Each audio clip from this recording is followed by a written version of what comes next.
व्याख्यामुद्रां करसरसिजैः पुस्तकं शङ्खचक्रे बिभ्रद्भिन्नस्फटिकरुचिरे पुण्डरीके निषण्णः अम्लानश्रीरमृतविशदैरंशविप्लावयन्माविर्भूयादनकमहिमा मानसे वागधीशः। नमस्ते प्राणेश प्रणतविभवा यावनिमगा नमस्वामिन् रामप्रियतम नमन् गुरुगुण नमस्तुभ्यं भीमप्रबलतमकृष्णेष्ट भगवन्नमः श्रीमन्मध्वप्रदिश सुदृशन्नो जय जय श्रीगुरुभ्यो नमः। नारायणं स्वरगुरुं जगदेकनाथं भक्तप्रियं सकललोकनमस्कृतं च त्रैगुण्यवर्जितमजं विभुमाद्यमीशं वन्दे भवग्नम् अमरासुरसिद्धवन्द्यं नारायणं नमस्कृत्य नरं चैव नरोत्तमं देवीं सरस्वतीं व्यासं ततो जयमुदीरये। ವೇದವ್ಯಾಸುರ ಮಹಾಭಾರತದ ಚಿಂತಕರಿಗೆ ವಂದನೆಗಳು. ಅನುಶಾಸನ ಪರ್ವದ 42ನೆಯ ಪ್ರವಚನ. ಅದಾಗಿಯೇ ಗರುಡನ ಮೇಲಿನ ಅತಿಶಯಿತವಾದ ಪ್ರೀತಿಯಿಂದ ನಾರಾಯಣ ಬದರಿಯಲ್ಲಿ ಅವನಿಗೆ ಅವನು ಕಂಡಿರತಕ್ಕ ವೈಭವದ ಕೆಲವು ಸೂಕ್ಷ್ಮ ವಿಚಾರಗಳನ್ನು ತಿಳಿಸಿದ. ತನ್ನ ಮಹಿಮೆಯ ದೊಡ್ಡತನವನ್ನು ಇಲ್ಲಿ ಗರುಡನ ಮುಂದೆ ಸಾದರಪಡಿಸುತ್ತಾನೆ. ಹೀಗೆ ಗರುಡ ತನಗಾದ ಅನುಭವದ ಕೆಲವು ಎಳೆಗಳನ್ನು ಅಲ್ಲಿ ಮೇರುವಿನ ತಟದಲ್ಲಿ ಋಷಿಗಳೆಲ್ಲ ಕಲೆತು ಚಿಂತನೆ ನಡೆಸುವಾಗ ಅದನ್ನು ಹೇಳಿಕೊಂಡ.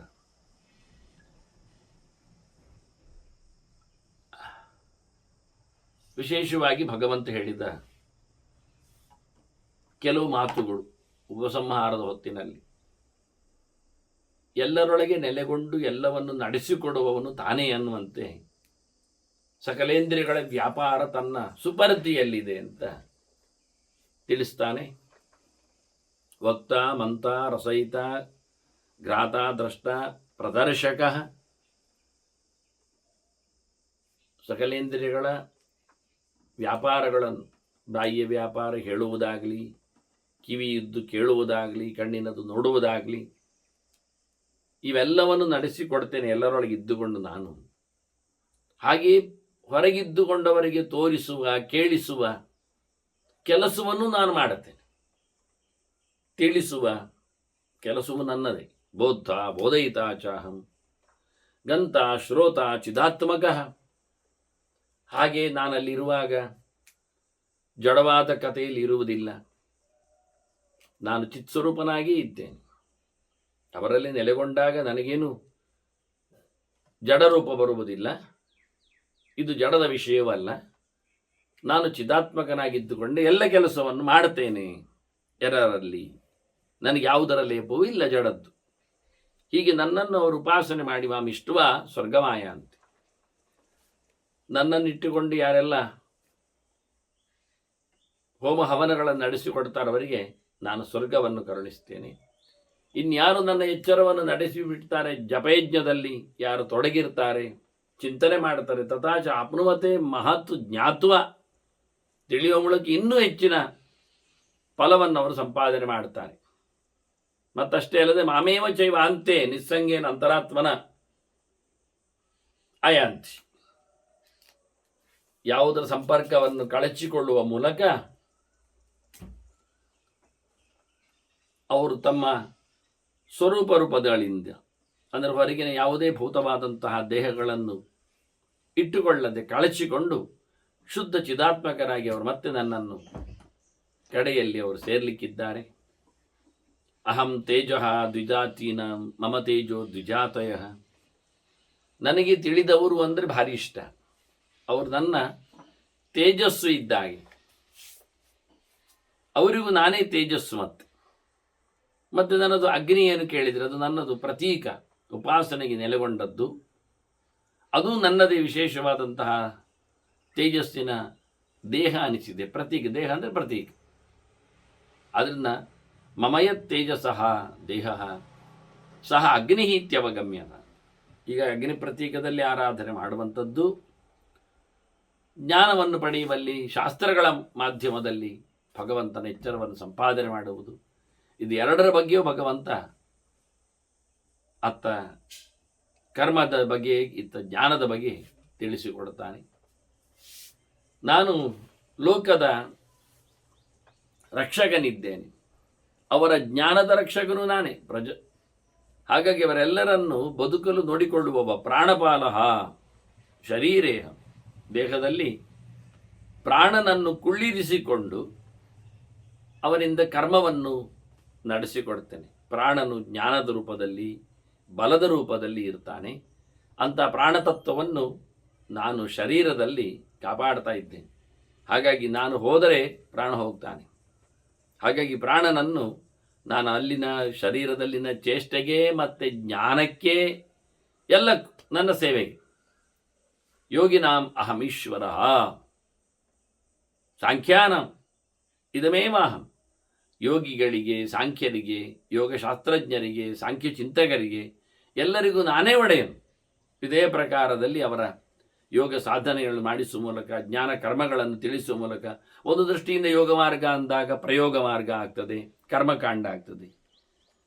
ಸಾಂಖ್ಯ ಚಿಂತನೆ ಅಂದರೆ ಶುದ್ಧಾತ್ಮ ತತ್ವವಿಜ್ಞಾನಂ ಸಾಂಖ್ಯಮಿತ್ಯ ವಿಧೀಯತೆ ಅಂತ ಹೇಳಿರೋದು ಜ್ಞಾನದ ಮುಖ ಎನಿಸ್ತದೆ. ಹೀಗೆ ಎಲ್ಲರಿಗೂ ನಾನು ದೊರೆಯಾಗಿ ನಿಂತು ಅವರಿಂದ ಆ ಕರ್ಮಗಳನ್ನು ಮಾಡಿಸ್ತೇನೆ. ಅಗ್ರೇ ಅವರಲ್ಲಿ ಮೊದಲಿಗೆ ನಿಂತು ನಾನು ಆ ಕೆಲಸ ಮಾಡಿಸುವುದು ಒಂದು ಹಿಂದಕ್ಕನ್ವಯ. ಅದು ಸಾಂಖ್ಯಾನಾಂ ಇದಮೇವಾಹಂ ಅಗ್ರೇ. ಅದರಂತೆ ಯೋಗಿನಾಮಪಿ ಈಶ್ವರ, ಮುಂದಿನ ದೊರೆ, ಮೊದಲ ಪಟ್ಟದು ನನಗಿದೆ ಅಂತ. ಮೈ ಸರ್ವಂ ಇದಂ ಜಗತ್, ಇಲ್ಲಿನ ಎಲ್ಲವೂ ನನ್ನ ಅಂಕೆಯಲ್ಲಿರುವಂಥದ್ದು. ಚತುರ್ವಿಧ ಪುರುಷಾರ್ಥಗಳು ನಾನು ಕೊಡುವಂಥದ್ದೇ. ಗುಣತ್ರಯಗಳ ನೆಲೆಯೂ ನನ್ನ ಅಂಕೆಯಲ್ಲಿ ಏರ್ಪಟ್ಟಿದೆ. ಪ್ರತಿಯೊಬ್ಬರು ಮಾಡತಕ್ಕಂಥ ಜಪಗಳು, ಅದಕ್ಕೆ ಸಂಬಂಧಪಟ್ಟಂಥ ನಿಯಮಗಳು, ಆರ್ಜವಗಳು, ಅಹಿಂಸೆ ಮುಂತಾದವುಗಳೆಲ್ಲವೂ ಸಹ ಜಗತ್ತಿನಲ್ಲಿ ಆಗತಕ್ಕ ಆಗು ಹೋಗುಗಳೆಲ್ಲವೂ ನನ್ನ ಸುಬತ್ತಿಯಲ್ಲಿ ಬಂದಿದೆ ಅಂತ ಹೇಳ್ತಾ ಭಗವಂತ ವಿಶೇಷವಾಗಿ ನಾನು ಎಲ್ಲರಲ್ಲಿಯೂ ನೆಲೆಗೊಂಡವ,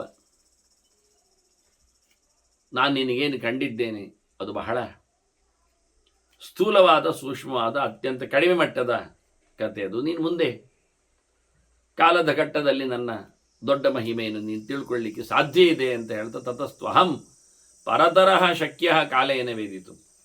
ಇವತ್ತಿಗಿಂತ ಹೆಚ್ಚಿನ ಚಿಂತನೆಯನ್ನು ನಾನು ಮುಂದಕ್ಕೆ ನಿನಗೆ ಮಾಡುವ ಸಾಧ್ಯತೆಯನ್ನು ನಾನು ಕಲ್ಪಿಸುತ್ತೇನೆ ಅಂತ ಹೇಳ್ತಾ ನೀಡುತ್ತೇನೆ ಅಂತ ತಿಳಿಸಿ, ಇದು ಖಾಲಿ ಕಂಡದ್ದಷ್ಟೇ ಸ್ವಲ್ಪ ಮಟ್ಟಿನಲ್ಲಿ, ಇನ್ನು ಸಮಯಕ್ಕೆ ಸರಿಯಾಗಿ ಸಾಧನೆಯ ನೆಲೆಯಲ್ಲಿ ನೀನು ಕಾಣಲಿಕ್ಕೆ ಉಂಟು ಅಂತ ಹೇಳ್ತಾನೆ.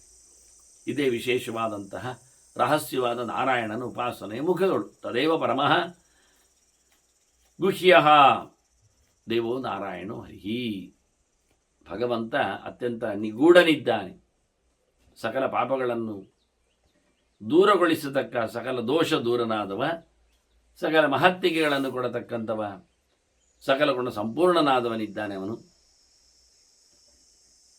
ಇಷ್ಟೇ ಎಲ್ಲರೂ ತಿಳಿಯುವ ಪ್ರಕಾರ ಅಂತಾನೆ. ಇದಕ್ಕಿಂತ ಆಚಿನದ್ದನ್ನು ತಿಳಿಯುವುದಿಲ್ಲ. ನಿನಗೆ ನಿನ್ನ ಈ ಪ್ರಕಾರವಾಗಿ ಯಥಚ್ಛಾಪಿನ ವೇತ್ಸಿ ಅನ್ಯ ತಾಮ್ರತಿ, ನಿನ್ನನ್ನು ಹೊರತುಪಡಿಸಿ ಉಳಿದವರಾರು ಇದಕ್ಕಿಂತಲೂ ಹೆಚ್ಚಿನ ಚಿಂತನೆ ಮಾಡಲಿಕ್ಕೆ ಸಮರ್ಥರಿಲ್ಲ.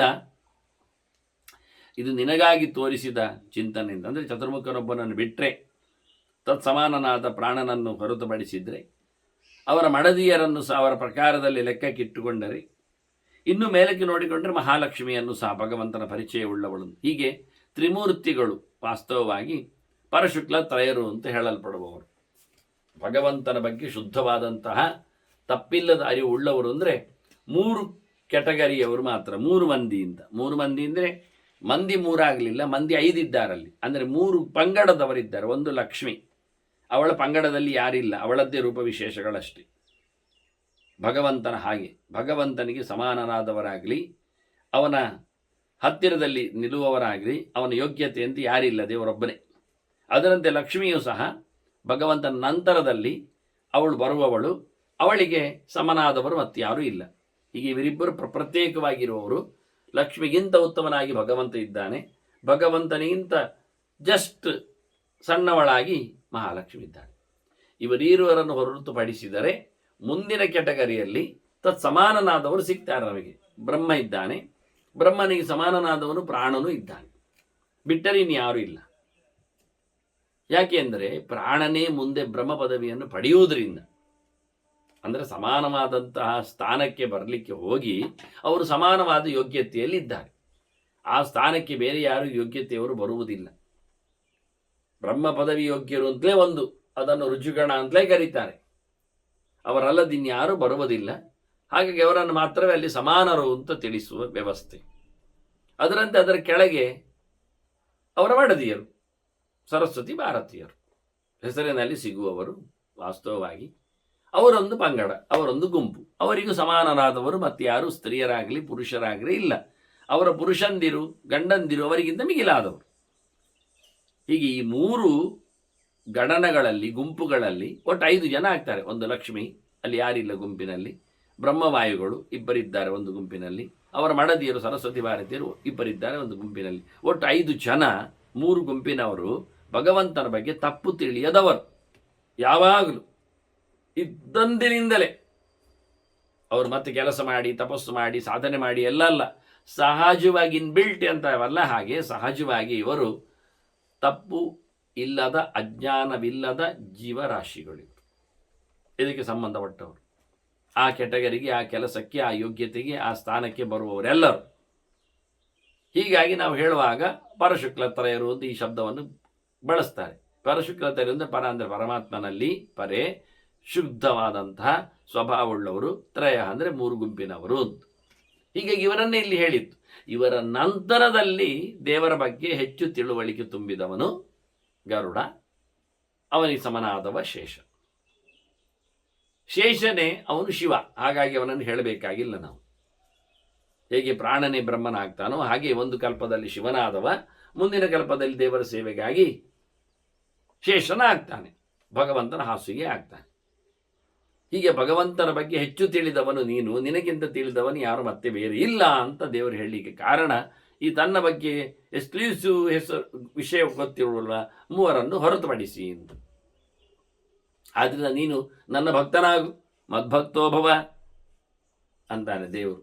ನಿತ್ಯಂ ತ್ವಂ ತಥೋ ವೇತ್ಸ್ಯಸಿ ಮೇ ಪದಂ.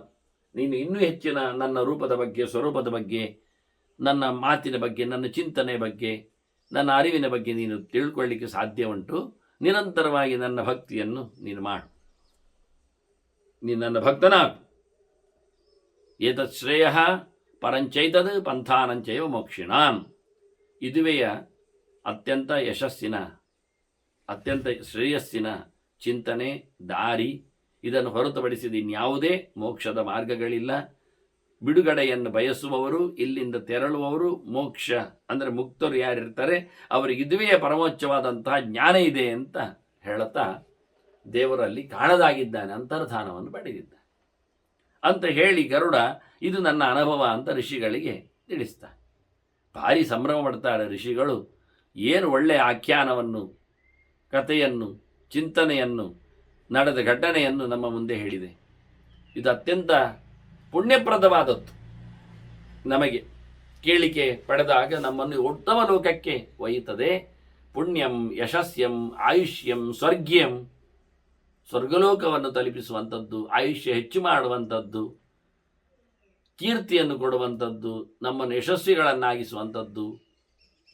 ಅಷ್ಟೇ ಅಲ್ಲದೆ ವಿಶೇಷವಾಗಿ ಸ್ವಸ್ಥೇನ ಮಹತ್, ಬಹಳ ಮಟ್ಟಿನಲ್ಲಿ ನಮಗೆ ಒಳಿತು ಮಾಡುವಂಥದ್ದು, ನಮ್ಮನ್ನು ಒಳ್ಳೆಯ ರೀತಿಯಿಂದ ಇರುವಂತೆ ಬಿಡುವಂಥದ್ದು, ನಮ್ಮ ಬದುಕನ್ನು ಹಸನುಗೊಳಿಸುವಂಥದ್ದು. ಏನಂತೆ ಕಷ್ಟದಲ್ಲಿದ್ದಾರಂತೆ ಆಗದಂತೆ ಮಾಡುವ ಕತೆ ಭಗವಂತನ ಚರಿತೆಯ ಚಿಂತನೆ. ಇದು ಪವಿತ್ರಂ, ಏತದ್ ಪವಿತ್ರಂ ದೇವಾನಾಂ ಏತದ್ ಗುಹ್ಯಂ. ಇದು ದೇವತೆಗಳಿಗೂ ರಹಸ್ಯವಾದಂಥ ಚಿಂತನೆಗಳಿದು. ಹಾಗಾಗಿ ದೇವತೆಗಳ ಗಣನಗಳಲ್ಲಿ ಇದರ ಮಾತುಕತೆ ಆದದ್ದು, ದೇವತೆಗಳ ಲೋಕದಲ್ಲಿ ಇದರ ಚಿಂತನೆ ನಡೆದದ್ದು. ಇದನ್ನು ಶ್ರಾದ್ದ ಕಾಲದಲ್ಲಿ ಹೇಳಿದರೆ ಭಾರಿ ವಿಶೇಷ ಅಂತ. ಶ್ರಾದ್ದಕಾಲೇ ಚ ವಿಪ್ರಾಣಾಂ ಯೈಮಂ ಶ್ರಾವಯೇತ್ ಸುಧೀಹಿ.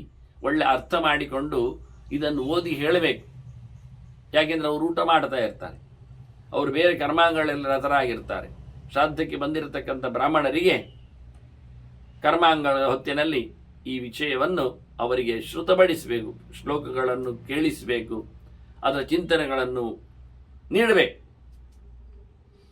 ಅದರಿಂದ ಏನಾಗ್ತದೆ ಕೇಳಿದರೆ ನ ತತ್ರ ರಕ್ಷಸಾಂ ಭಾಗ ನಾಸುರಾಣಾಂ ಚ ವಿದ್ಯತೆ. ಅಂಥ ಸಂದರ್ಭದಲ್ಲಿ ಅಲ್ಲಿ ಯಾವುದೇ ಪ್ರಕಾರವಾದಂತಹ ಕೆಟ್ಟ ಶಕ್ತಿಗಳ ಪ್ರವೇಶ ಆಗುವುದಿಲ್ಲ. ಸುಮಾರಾಗಿ ಶ್ರಾದ್ದ ಕಾಲ ಅಂದರೆ ಪಿತೃಗಳ ಸಮಯ ಅಂದಾಗ ಪ್ರೇತಗಡನಗಳ ಅದು ಮಾಡತಕ್ಕಂಥ ರೀತಿಯೂ ಹಾಗೆ. ಅಂದರೆ ಅದನ್ನು ದಕ್ಷಿಣಕ್ಕೆ ಮೋರೆ ಹಾಕಿಕೊಂಡು ಮಾಡುತ್ತಾರೆ. ಪ್ರಶಸ್ತವಾದ ಉತ್ತರ ದಿಕ್ಕಿಗೆ ಮಾತ್ರ ಮಾಡಿದರೆ ರಕ್ಷಣೆ ಅಂತ ಕ್ರಮ ಇಲ್ಲ ಪೂರ್ವೋತ್ತರಗಳಲ್ಲಿ. ಹಾಗಾಗಿ ಸಾಮಾನ್ಯವಾಗಿ ತಂಡಿಲಾದಿಗಳಲ್ಲಿ ಅಲ್ಲೆಲ್ಲ ಪರಿಸ್ತರಣಾದಿಗಳಿಗೆಲ್ಲ ಉತ್ತರದಿಂದ ಬೇಕಾಗಿಲ್ಲ ಅಂತ ಹೇಳ್ಕೊಂಡು ಅವರೇ ಅದರಲ್ಲಿ ರಕ್ಷಕರಾಗಿ ಬರ್ತಾರೆ ಅಂತ ಕ್ರಮ. ಹಾಗೆ ಇಲ್ಲಿ ಶ್ರಾದ್ದಕಾಲದಲ್ಲಿ ಎಲ್ಲ ದಕ್ಷಿಣ ಮುಖ ಆದ್ದರಿಂದ ರಕ್ಷಣೆ ಎನ್ನುವುದು ನಮಗೆ ಸಹಜವಾಗಿ ಸಿಗದೇ ಇರ್ತದೆ. ಮತ್ತು ಮಾಡುವ ಪ್ರದೇಶಗಳು ಹಾಗೆ ನದಿ ತೀರಗಳಲ್ಲಿ ದೂರ ಪ್ರದೇಶಗಳಲ್ಲಿ ಎಲ್ಲ ಮಾಡ್ತಾರೆ ಕರ್ಮಾಂಗಗಳನ್ನು. ಹೀಗಾಗಿ ಅಂತಹ ಸಂದರ್ಭಗಳಲ್ಲಿ ಏಕಾಂತವಾದಂತಹ ಪ್ರದೇಶಗಳಲ್ಲಿ ಕೆಟ್ಟ ಶಕ್ತಿಗಳ ಸಂಚಾರಗಳು ಹೆಚ್ಚಿರುತ್ತವೆ. ಇದನ್ನು ಅವರಿಗೆ ಬಿಟ್ಟುಕೊಟ್ಟಿರುತ್ತಾರೆ.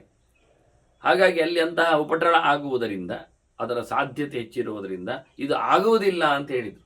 ಯಾರು ಎಲ್ಲಿ ನಾರಾಯಣೋಪಾಖ್ಯಾನವನ್ನು ಈ ಕ್ಷೀರ ಸಮುದ್ರದ ನಾರಾಯಣನ ಚಿಂತನೆಯನ್ನು ನಡೆಸಿಕೊಡ್ತಾರೆ, ಗರುಡನ ಚರಿತೆ ಸುಪರ್ಣೋಪಾಖ್ಯಾನವನ್ನು ಯಾರು ಕೇಳುತ್ತಾರೆ ಹೇಳುತ್ತಾರೆ, ಅಂಥ ಸಂದರ್ಭದಲ್ಲಿ ಶ್ರಾದ್ದ ಮೈಲಿಗೆ ಆಗುವುದಿಲ್ಲ, ಅದು ಕೆಟ್ಟವರ ಪಾಲಿಗೆ ಆಗುವುದಿಲ್ಲ, ದುಷ್ಟಶಕ್ತಿಗಳದನ್ನು ಕೆಡಿಸುವುದಿಲ್ಲ. ಅಲ್ಲಿ ಯಾವುದೇ ಪ್ರಕಾರವಾದಂತಹ ಅಸುರರು ಅಂದರೆ ವೈಭವಗಳನ್ನೇ ಭೋಗಗಳನ್ನೇ ಹೆಚ್ಚು ಮಾಡುವವರು, ಹಾಗೆಯೇ ರಾಕ್ಷಸರು ನಾವು ಅವರಿಂದ ರಕ್ಷಣೆಯನ್ನು ಕೇಳಬೇಕಾಗ್ತದೆ. ಅವರು ಹಾಳು ಮಾಡುವವರಿಂದ ಭೋಗ ವೈಭವಗಳಲ್ಲಿ ಮೆರೆಯುವವರಿಂದ ರಕ್ಷಣೆ ಆಗಲಿಕ್ಕೋಸ್ಕರ ನಾವು ಅದನ್ನು ಪಠಿಸಬೇಕು ಅಂತ ಅವರು ಹೇಳ್ತಾರೆ. ಮತ್ತು ಹೇಳುವಾಗಲೂ ಹೇಳಿಕೊಡುವಾಗಲೂ ಯಾರ್ಯಾರಿಗೂ ಹೇಳಿಕೊಡ್ಲಿಕ್ಕಿಲ್ಲ.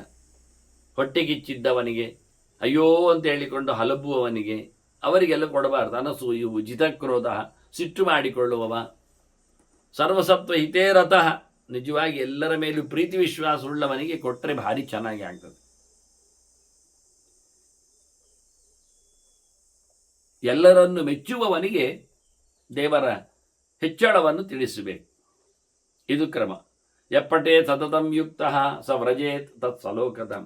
ಯಾರು ಪ್ರತಿನಿತ್ಯ ಇದನ್ನು ಚಿಂತನೆ ಮಾಡ್ತಾನೆ, ಓದ್ತಾನೆ, ಹೇಳ್ತಾನೆ, ಕೇಳ್ತಾನೆ ಅಂಥವನು ಭಗವಂತನ ಲೋಕಕ್ಕೆ ಸೇರ್ತಾನೆ. ಅಂಥ ಉತ್ತಮವಾದಂತಹ ಪದವಿಯನ್ನು, ಸ್ಥಾನವನ್ನು ಆತ ಹೊಂದುತ್ತಾನೆ ತನ್ನ ಪಾಪಗಳಿಂದ ದೂರನಾಗಿ.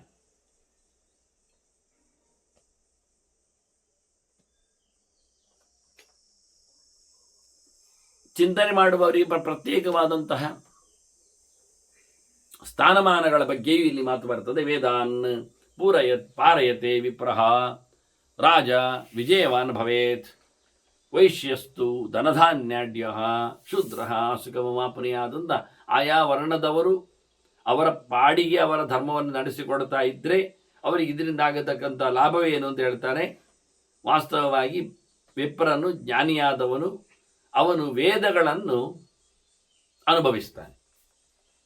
ವೇದಾಧ್ಯಯನ ಮಾಡುವ ಭಾಗ್ಯವನನ್ನು ಮೆತ್ತಿಕೊಳ್ತದೆ. ಅವನಿಗೆ ಓದಲಿಕ್ಕೆ ಸಿಗ್ತದೆ, ಓದುವ ಅವಕಾಶಗಳು ಬರ್ತವೆ, ಓದಿಕೊಂಡು ಮೆರಿತಾನವನು. ಈ ಸುವರ್ಣೋಪಾಖ್ಯಾನದ ಅನುಸಂಧಾನದಿಂದ ಅವನಿಗೆ ವೇದ ಲಾಭ ಆಗ್ತದೆ. ಕ್ಷತ್ರಿಯರಿಗೆ ಗೆಲುವು ಬರ್ತದೆ, ಅವರು ಸೋಲುವುದಿಲ್ಲ, ಸಾಧನೆಯನ್ನು ನಡೆಸಿಕೊಡುತ್ತಾರೆ, ಎತ್ತರವನ್ನು ಏರ್ತಾರೆ. ಸುಲಭವಾಗಿ ಮಾತುಗಳನ್ನೆಲ್ಲ ಉಲ್ಲೇಖ ಮಾಡ್ತಾರೆ. ಅವರವರಿಗೆ ಬೇಕಾದಂತಹ ಧರ್ಮದಲ್ಲಿ ಅವರಿಗೆ ಅನುಕೂಲ ಆಗುವಂತಹ ಫಲಗಳು ಇಲ್ಲಿ ಸಿಗ್ತವೆ. ಹಾಗೆಯೇ ವ್ಯಾಪಾರ ವ್ಯವಹಾರಗಳಲ್ಲಿ ನೆಲೆಗೊಂಡಿರತಕ್ಕಂಥ ವೈಶ್ಯನಿಗೆ ಬೇಕಾದಷ್ಟು ಸಂಪತ್ತುಗಳು ಬರ್ತವೆ, ದುಡ್ಡು ಸಹ ಅವನಿಗೆ ಸಿಗ್ತದೆ. ಹೀಗೆ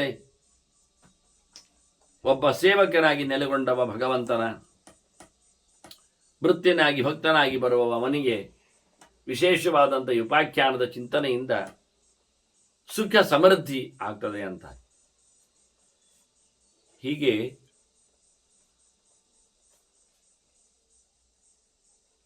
ಭೀಷ್ಮರಲ್ಲಿ ಕೇಳುತ್ತಾ ಇದ್ದ ಧರ್ಮರಾಜನಿಗೆ ಭೀಷ್ಮರು ಋಷಿಗಳ ಸುದ್ದಿಯನ್ನು ಹೇಳಿ ಅವರು ಕೇಳಿಕೊಂಡು ಹೊರಟರು ಅಂತ ಹೇಳುತ್ತಾ,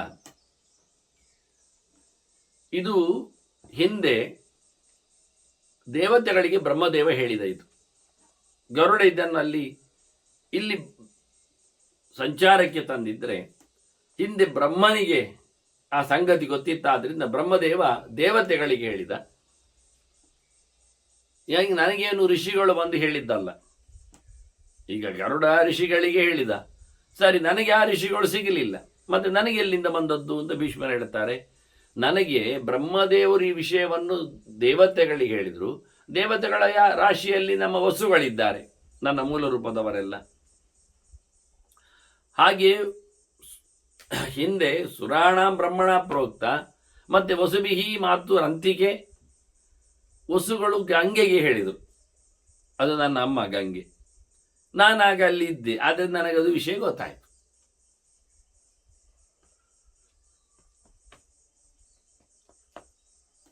ಹೀಗೆ ನಾನು ನಿನಗೆ ಹೇಳಿದ್ದೇನೆ ಅಂತ ಇಲ್ಲಿ ಮತ್ತೆ ಅವರ ನೆನಪಿಸ್ತಾರೆ ನಿಜವಾಗಿ. ಅದರಿಂದ ಭೀಷ್ಮರು ಹೇಳ್ತಾರೆ, ಏನು ಮಾಡಬೇಕು ಮನುಷ್ಯ ಅಂದರೆ ಆಲಂಬ ಯಜ್ಞಾನ್ ಉತ್ಸೃಜ್ಯ ಜಪಹೋಮ ಪರಾಯಣ. ಪ್ರಾಣಿಗಳನ್ನು ಬಲಿಕೊಟ್ಟು ಯಜ್ಞ ಮಾಡುವುದನ್ನು ನಿಲ್ಲಿಸಬೇಕು. ಹೋಮ ಹವನಗಳ ಗೌಜಿಯನ್ನು ಮಾಡಿಸುವುದಲ್ಲ ವಿಷಯ. ಅದರಲ್ಲಿ ಸರಿಯಾದಂತಹ ಧರ್ಮಗಳು ಪೂರ್ಣ ಪ್ರಮಾಣದಲ್ಲಿ ಬೆಳೆಯುವುದಿಲ್ಲ. ಯಾಕೆಂದರೆ ತುಂಬ ಜನ ಸೇರ್ಲಿಕ್ಕುಂಟಲ್ಲಿ. ಹಾಗಾಗಿ ಒಬ್ಬೊಬ್ಬರಿಂದ ಒಂದೊಂದು ತೊಂದರೆಗಳಾಗುವ ಸಾಧ್ಯತೆಗಳಿರ್ತವೆ. ಶೌಚದ ಮರ್ಯಾದೆ ಆಗಲಿ, ದ್ರವ್ಯದ ವ್ಯವಸ್ಥೆಯನ್ನಾಗಲಿ, ಇದನ್ನೆಲ್ಲ ನೋಡಿಕೊಳ್ಳುವುದು ಬಹಳ ಕಷ್ಟ. ಆದ್ದರಿಂದ ಜಪೋಮ ಪಾರಾಯಣ ಧ್ಯಾಯಂತ ಮುಖ್ಯವಾಗಿ ಅದನ್ನು ಮಾಡುವುದಲ್ಲ. ದ್ರವ್ಯ ಯಜ್ಞ ವಿಶೇಷ ಅಲ್ಲ. ಅದಕ್ಕೆ ಕಾಲ ಸರಿ ಇರುವುದಿಲ್ಲ, ದೇಶ ಸರಿ ಇರುವುದಿಲ್ಲ, ದ್ರವ್ಯ ಸರಿ ಇರುವುದಿಲ್ಲ, ಕರ್ತೃವೈಗುಣ್ಯ ಇರ್ತದೆ. ಅದನ್ನು ಮನುಷ್ಯ ಮಾಡಬೇಕಾದ್ದು ಅದಲ್ಲ. ಅಗ್ನಿ ಮಾಧ್ಯಮದಲ್ಲಿ ಆಹುತಿಗಳನ್ನು ಕೊಡುವುದಕ್ಕಿಂತ ಹೆಚ್ಚು ಮನುಷ್ಯ ತಾನೇ ಜಪ ಮಾಡುವುದು ಒಳ್ಳೆಯದು ಅಂತ ಹೇಳ್ತಾರೆ. ಯಜ್ಞಯಾಗಗಳಿಗಿಂತ ಜಪ ಮಾಡಿ, ವಿಶೇಷವಾದ ಜಪದ ವ್ಯವಸ್ಥೆಯನ್ನು ನಡೆಸಿಕೊಡಿ. ಅದರಲ್ಲೇ ಭಗವಂತನಿಗೆ ಯಜ್ಞ ಅಂತ ಕಲ್ಪನೆ ಮಾಡಿಕೊಳ್ಳಿ.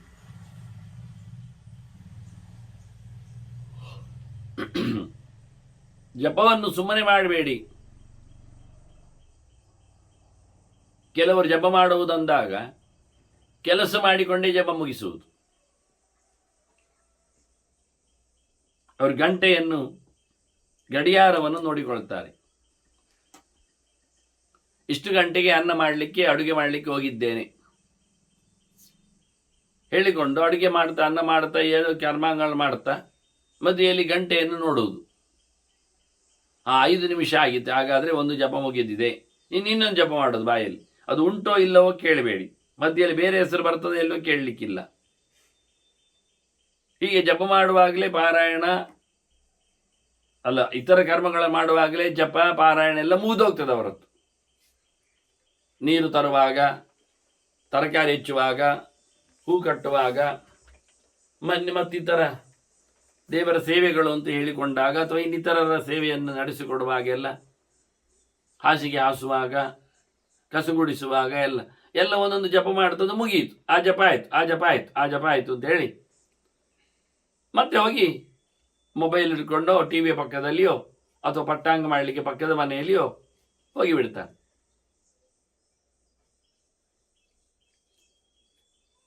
ಇದಾಗುವುದಿಲ್ಲ ಅಂದ ಇಲ್ಲಿ ಭೀಷ್ಮ. ಅವರು ಜಪದಲ್ಲಿ ನಿಂತಿರಬೇಕು. ಹೇಗೆ ಕೇಳಿದರೆ, ಅವರು ಅದನ್ನೇ ಯೋಚನೆ ಮಾಡಿಕೊಂಡು ಮಾಡುವವರಾಗಬೇಕು. ಧ್ಯಾಯಂತಹ ಜಪದ ಲಕ್ಷಣ ಏನು? ಮನಸ್ಸಿನಲ್ಲಿ ಮೆಲುಕು ಹಾಕುವುದು. ಹಾಗಾದ್ರೆ ಯಾವುದೋ ಕರ್ಮವನ್ನು ಮಾಡ್ತಾ ಇದ್ದಾಗ ಮನಸ್ಸಿನಲ್ಲಿ ಮೆಲುಕು ಹಾಕಲಿಕ್ಕೆ ಬರುವುದಿಲ್ಲ. ಬರ್ತದೆ ಎರಡೊಟ್ಟು ಕೆಲಸ ಮಾಡೋದಿಲ್ಲ, ಬರ್ತದೆ ಇಲ್ಲ ಅಲ್ಲ. ಯಾಕೆಂದ್ರೆ ಜಪ ಮಾಡುವಾಗ ಮನಸ್ಸು ಕೊಟ್ಟು ಮಾಡ್ತಾ ಇದ್ರೆ, ಮನಸ್ಸು ಬೇರೆ ಕೆಲಸಕ್ಕೆ ಹೋದ್ರೆ ಅದಕ್ಕೆ ಬರುವುದಿಲ್ಲ.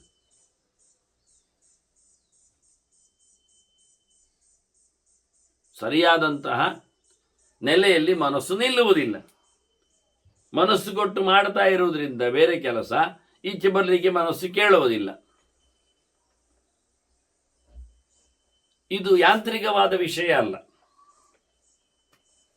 ಕೆಲವೊಮ್ಮೆ ಅವರು ಹೇಳ್ತಾರೆ, ಮನಸ್ಸು ಕಾಲಿನಲ್ಲಿ ಹೇಳಿದ್ದು ಹೋಗ್ತಾ ಉಂಟು ಕಾಲು, ಆದರೆ ಮನಸ್ಸು ಕಣ್ಣಿನಲ್ಲಿ ಹೇಳ್ತಾ ಉಂಟು ನೋಡ್ತಾ ಇದ್ದೇನೆ ಅಂತ. ಆಚೀಚೆ ನೋಡ್ತಾ ಉಂಟು ಕಣ್ಣು ಆಚೀಚೆ ನೋಡ್ತಾ ಉಂಟು, ಕಾಲು ಹೋಗ್ತಾನೆ ಉಂಟು.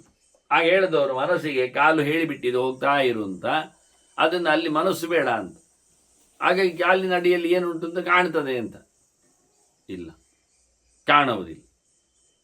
ನೀವು ಕಣ್ಣಿನಲ್ಲಿ ಬೇರೆ ಮಾತ್ರವನ್ನೇ ನೋಡ್ತಾ ಇದ್ರೆ ಕಾಲಿನ ಕೆಲಸ ಹೋಗಲಿಕ್ಕೆ ಬಿಟ್ಟು ಕೊಟ್ಟರೆ ಅಭ್ಯಾಸ ಬಲದಿಂದ ಕಾಲು ಹೋಗ್ತದೆ ಅಂತ ಹೇಳಬಹುದು.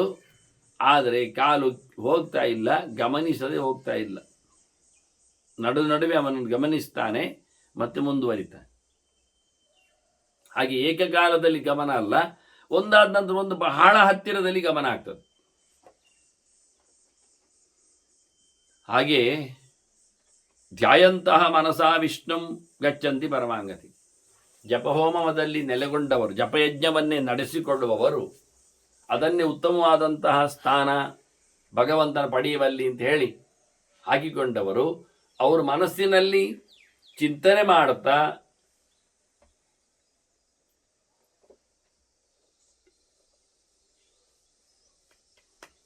ಭಗವಂತನ ರೂಪವನ್ನು ಧ್ಯಾನ ಮಾಡುತ್ತಾ ಅವರು ಜಪ ಮಾಡುವ ಮೂಲಕ ಉತ್ತಮವಾದ ಗತಿಯನ್ನು ಪಡೆಯುತ್ತಾರೆ.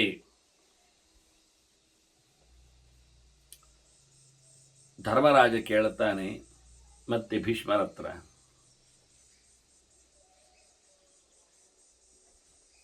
ಗರುಡ ಸಮಾನನಾಗಿದ್ದಾನಲ್ಲ ಶಿವ, ಈಗಾಗಲೇ ನಾವು ಚಿಂತನೆಯನ್ನು ಕೇಳಿಕೊಂಡೆವು, ಗರುಡನ ವೈಭವವನ್ನು ಕೇಳಿ ಆಯ್ತಲ್ಲ, ಹಾಗಾಗಿ ಶಿವನ ವೈಭವದೆಡೆಗೆ ಮನಸ್ಸು ಮಾಡಿದ್ದಾನೆ. ಯಾಕೆ ಜಪ ಮಾಡಬೇಕು ಅಂದಾಗ ಮನಸ್ಸಿನಲ್ಲಿ ಮಾಡಬೇಕು ಹೇಳಿದ್ರಿಂದ ಮನಸ್ಸಿನ ಅಧಿದೇವತೆಯಾದ ಶಿವನನ್ನು ಮತ್ತೆ ನೆನಪು ಮಾಡಿಕೊಂಡಿದ್ದಾನೆ. ಭೀಷ್ಮರೇ, ತ್ವಯಾಪಗೀಯ ನಾಮಾನಿ ಶ್ರುತಾನೀಹ ಜಗತ್ಪತೆ ಪಿತಾಮಹೇಶಾಯ ವಿಭೋ ನಾಮಾನಿ ಆಚಕ್ಷ್ವ ಶಂಭವೇ. ಶಂಭುವಿನ ಪ್ರೀತಿಗಾಗಿ, ಅವನ ಉಪಾಸನೆಗಾಗಿ, ಶಂಭು ಅಂದರೆ ಸುಖವನ್ನು ಕೊಡುವವನು ಅಂತ ಅರ್ಥ. ಶಂಭವತಿ ಅಸ್ಮಾತ್ ಇತಿ, ಇವನಿಂದಾಗಿ ನಮಗೆ ಒಳ್ಳೆಯದಾಗ್ತದೆ. ಶಂಕರ ಅಂದ್ರೂ ಅದುವೇ ಅರ್ಥ. ಹಾಗಾಗಿ ಸುಖಕ್ಕಾಗಿ ಇರುವ ದೇವರನ್ನು ಓ ಅಜ್ಜ ಈಶಾಯ, ಅವನು ಈಶಾ ಅಂತ ಕರೆಯಲ್ಪಡ್ತಾನೆ. ಏನು ಮಾಡಲಿಕ್ಕೂ ಸಾಮರ್ಥ್ಯ ಉಂಟು ಅವನಲ್ಲಿ ಹೇಳುವ ಒಂದು ಸಣ್ಣ ಅರ್ಥದಲ್ಲಿ. ಹಾಗಾಗಿ ನನಗೆ ಅವನ ಹೆಸರುಗಳನ್ನು ಹೇಳಬೇಕು, ಚಿಂತನೆಗಳನ್ನು ಮಾಡಿಕೊಡಬೇಕು. ನೀವು ಅದನ್ನು ಕೇಳಿದ್ದೀರಿ, ಈಗಾಗಲೇ ನಾನು ಗಂಗೆಯ ಸಂದರ್ಭದಲ್ಲಿ ಹತ್ತಿರದಲ್ಲಿ ಕೇಳಿದ್ದೇನೆ ಅಂತ. ಹಾಗಾಗಿ ನೀವು ದೇವಲೋಕದಲ್ಲಿ ಅವನ ಬಗ್ಗೆ ತಾಯಿ ಹತ್ತಿರದಲ್ಲಿದ್ದಾಗ ಕೇಳಿಕೊಂಡಿದ್ದೀರಿ. ನೀವು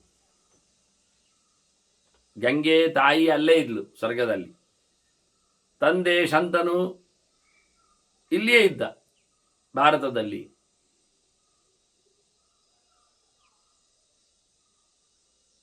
ಹಾಗಾಗಿ ಅವನು ಹೆಚ್ಚಾಗಿ ಗಂಗಾಪುತ್ರನಾಗಿಯೇ ಗಮನಿಸಲ್ಪಡ್ತಾನೆ. ಇಲ್ಲಿ ಅದೇ ರೀತಿಯಲ್ಲಿ ಧರ್ಮರಾಜ ಕರೆದ, ಮತ್ತೆ ಅವನೇ ಹೇಳಿಕೊಟ್ಟ ಹಾಗೆ, ನನಗೆ ಬಬ್ಬರವೇ ವಿಶ್ವಮಾಯಾಯ ಮಹಾಭಾಗ್ಯಂಚ ತತ್ವತಃ, ನಿಜವಾಗಿ ಅವನ ಬಗ್ಗೆ ತಿಳ್ಕೊಂಡ್ರೆ ದೊಡ್ಡ ಭಾಗ್ಯ ಇದ್ದಾಗೆ. ಬಣ್ಣ ಬೇರೆಯವ,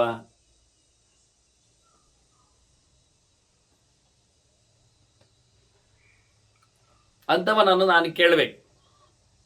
ಸುರಾಸುರ ಗುರೌ ದೇವೇ ಶಂಕರೇ ಅವ್ಯಕ್ತಯೋನೇ, ಸ್ಪಷ್ಟವಾದವನ ಚಿತ್ರಣಗಳು ನಮಗೆ ಗೊತ್ತಿಲ್ಲ. ಅವನು ಸುಖಕರ, ಅವನು ಎಲ್ಲರಿಗೂ ಮಿಗಿಲು, ಅವನು ಸುರರಿಗೂ ದೇವತೆ ಎಂದಿದ್ದಾನೆ, ಅಸುರರಿಗೂ ಹೇಳ್ತಾನೆ. ಅಸುರ ಗುರುವಾಗಿ ನಿಂತ ದೈತ್ಯರೆಲ್ಲ ತಪಸ್ಸು ಮಾಡ್ತಾನೆ ನೋಡಿ. ದೇವತೆಗಳು ಮಾತ್ರ ಮಾತಾಡಿಸುವುದರಿಂದ ಪಾಪ್ಯುಲರ್ ಅಲ್ಲವ, ದೈತ್ಯರು ಅವನ ಬೆನ್ನಿನಿಂದ ಬೀಳ್ತಾರೆ. ದೈತ್ಯರಿಗೂ ಶಿವ ಬೇಕು ನೋಡಿ. ಹಾಗಾಗಿ ಎಲ್ಲರಿಗೂ ಬೇಕಾಗಿರುವ ಶಿವನ ಬಗ್ಗೆ ನನಗೆ ಹೇಳಬೇಕು ಅಂತ ಕೇಳ್ತಾನೆ. ನನಗೆ ಅದು ಸ್ಪಷ್ಟ ಇಲ್ಲ, ಅವನು ತಿಳಿಸಿ ಅಂತ. ಭೀಷ್ಮರು ಹೇಳ್ತಾರೆ, ಅಲ್ಲ ಮಾರಾಯ, ನೀನು ಸುರಾಸುರ ಗುರು ಅಂತ ಹೇಳಿದೆ ಶಿವನನ್ನು, ದೇವತೆಗಳ ಒಡೆಯ ದೈತ್ಯರ ಒಡೆಯ ಅಂತ. ಹಾಗಾಗಿ ಅವನ ಬಗ್ಗೆ ನಾನು ಹೇಳಬೇಕಾದ್ರೆ ಅದೇ ಹೇಳ್ತೀನಿ, ಸುರಾಸುರ ಗುರು ದೇವ ವಿಷ್ಣು ತೊಂಬಕ್ತಮ ರಹಸ್ಯ. ಕೃಷ್ಣನಲ್ಲಿ ಹೇಳ್ತಾನೆ, ಕೃಷ್ಣ ನೀನು ಸುರಾಸುರ ಗುರು. ಆರಂಭದಲ್ಲಿ ನೋಡಿ, ಸುರಾಸುರ ಸಿದ್ಧ ವಂದ್ಯಂ ಅಂತ ಹೇಳಿಕೊಂಡು ಅಸುರ ಸಿದ್ಧರಿಂದ ಸುರಸಿದ್ಧರಿಂದ ನಮಿಸಲ್ಪಡುವವನು ದೇವರು. ಸಿದ್ಧರಾದ ಸುರರು, ಪ್ರಸಿದ್ಧರಾದ ಅಸುರರು ನಿನ್ನನ್ನು ಮಾತಾಡಿಸ್ತಾರೆ ಅಂತ. ಹಾಗಾಗಿ ಕೃಷ್ಣನಲ್ಲಿ ಹೇಳುತ್ತಾನೆ, ಕೃಷ್ಣ ನೀನು ಹೇಳು ಅವನಿಗೆ, ಯಾಕೆ ನೀನು ಇಬ್ಬರ ದೇವರು ನೀನೇ.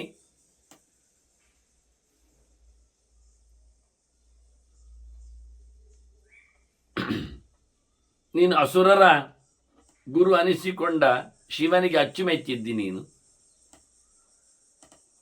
ಸುರರ ಗುರುವಾಗಿರತಕ್ಕಂಥ ಶಿವನಿಗೆ ನೀನು ಇಷ್ಟದವ.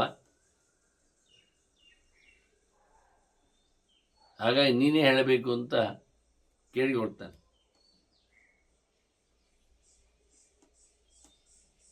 ತಾನು ಹಿಂದೆ ಯಾವ ನೆಲೆಯಲ್ಲಿ ನೋಡಿಕೊಂಡಿದ್ದೆ ಎನ್ನುವುದನ್ನು ಭೀಷ್ಮರು ತಿಳಿದುಕೊಂಡು ಕೃಷ್ಣ ಹೇಳಲಿ ಅಂತ ಹೇಳಿಬಿಟ್ಟ. ನೀನಿಬ್ಬರಿಗೂ ಗುರುವಾಗಿದೆ, ಇಬ್ಬರಿಗೂ ಇಷ್ಟ ಆಗಿದ್ದಿ ನೀನು. ಆಗ ಕೃಷ್ಣ ಹೇಳಲಿ, ನಾಮನಾ ಶಾಸ್ತ್ರಂ ದೇವಸ್ಯ ತಂಡಿನ ಬ್ರಹ್ಮವಾದಿನ ನಿವೇದಿತಂ ಬ್ರಹ್ಮಲೋಕೆ ಬ್ರಹ್ಮಣೋ ಯತ್ ಪುರಾಭವತ್. ಹಿಂದೆ ಬ್ರಹ್ಮಲೋಕದಲ್ಲಿ ತಂಡಿ ಋಷಿ ಅವನು ಹೇಳಿದ ಶಿವನ ಸಹಸ್ರ ನಾಮಗಳು, ಶಿವನ 1000 ಹೆಸರುಗಳು, ಅದು ಬ್ರಹ್ಮಲೋಕದಲ್ಲಿ ಎಲ್ಲರೆದುರು ಹೇಳಿದ್ದಾನೆ. ಅದನ್ನು ನೀನೇ ಹೇಳ್ತಾನೆ ಅಂತ ಕೃಷ್ಣನಿಗೆ ಹೇಳಲಿಕ್ಕೆ ಹೇಳ್ತಾ ಇದ್ದಾನೆ. ಇಲ್ಲಿ ಬಂದವರೆಲ್ಲ ಬಹಳ ಒಳ್ಳೆಯವರು.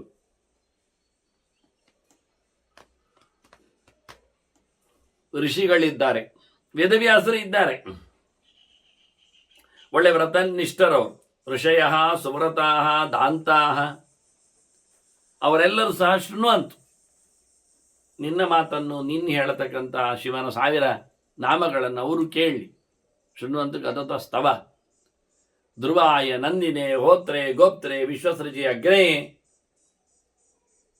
ನೀನು ಹೇಳೋ ಮೂಲಕ ಶಾಶ್ವತನಾಗಿ ನೆಲೆಗೊಂಡ ನಮಗೆ ಶಾಶ್ವತ ತನವನ್ನು ಕೊಡಕೊಳ್ಳತಕ್ಕಂತಹ ಶಿವನು ತೃಪ್ತಿಯಾಗಲಿ, ಅವನ ಆನಂದವನ್ನು ನಮಗೆ ಕೊಡಲಿ. ಆನಂದದಲ್ಲಿದ್ದಾನವ ಅಂತಹ ಶಿವ ಮುಖ್ಯವಾಗಿ ನಮ್ಮ ರಕ್ಷಕ,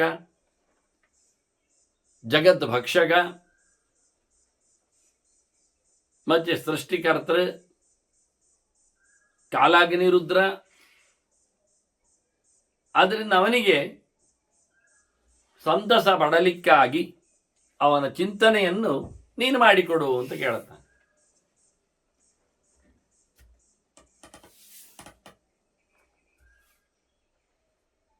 ಅಂತಹ ದೊಡ್ಡ ಭಾಗ್ಯ ನಮಗೆ ಕೇಳುವಂತಾಗಲಿ, ಇವರಿಗೂ ಆಗಲಿ. ಮಹಾಭಾಗ್ಯಂ ವಿಭೋ ಬ್ರೂಹಿ ಮುಂಡಿನೇ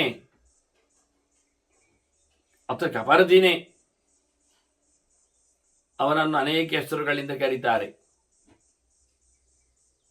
ಆ ನಾಮಗಳಿಂದ ನಮ್ಮನ್ನು ಸಂಭ್ರಮಿಸಲು ನೀನು ತಿಳಿಸಿಕೊಡಬೇಕು, ಹೇಳಬೇಕು ಅಂತಾನೆ. ಆಗ ಕೃಷ್ಣ ಹೇಳುತ್ತಾನೆ, ನಗದಿಹಿ ಕರ್ಮಣ ಶಕ್ಯ ವೇತ್ತುಂ ಈಶಸ್ಯ ತತ್ವತಃ. ಇಲ್ಲಿ ಭೀಷ್ಮ ಯಾಕೆ ಕೃಷ್ಣ ಹೇಳಲಿ ಅಂತ ಹೇಳಿದ? ಕೃಷ್ಣ ಹೇಳುವಾಗ ಗೊತ್ತಾಗ್ತದೆ ಏನಾಗಿದೆ ಅಂತ. ಭೀಷ್ಮನಿಗೆ ಕೃಷ್ಣನ ಕತೆ ಗೊತ್ತು. ಹಾಗಾಗಿ ಅವನು ಮೊದಲಿಗೆ ರಾಜಸೂಯದಲ್ಲಿ ಅವನ ಮೊದಲಿಂದ ಮಹಿಮೆಯನ್ನು ಚರಿತ್ರೆಯನ್ನು ಹೇಳಿದ, ಎಲ್ಲರೂ ಕೇಳುವಂತೆ.